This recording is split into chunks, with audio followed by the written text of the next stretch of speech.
প্রিয় চতুর্থ শ্রেণীর শিক্ষার্থী বন্ধুরা, তোমাদের ইংলিশ বইয়ে যে ধারাবাহিক আলোচনা হচ্ছে তারই ধারাবাহিকতায় 3.1 circle the nouns of each sentence বলছে যে নাউন যে শব্দগুলো আছে সেগুলো বৃত্ত করো। ইউনিট 8 এ নম্বর, এখানে একটা বাক্য আছে, যেমন Mohammad is a boy. Mohammad একজন বালক। মোহাম্মদ হচ্ছে নাউন, বয়টাই noun.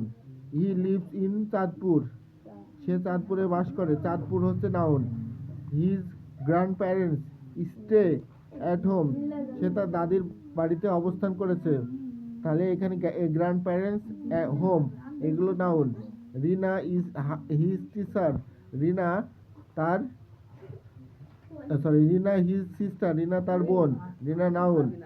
They go to school together, তারা একসাথে স্কুলে যায়। School noun. I have a pet cat, আমার একটি পোষা প্রাণী আছে।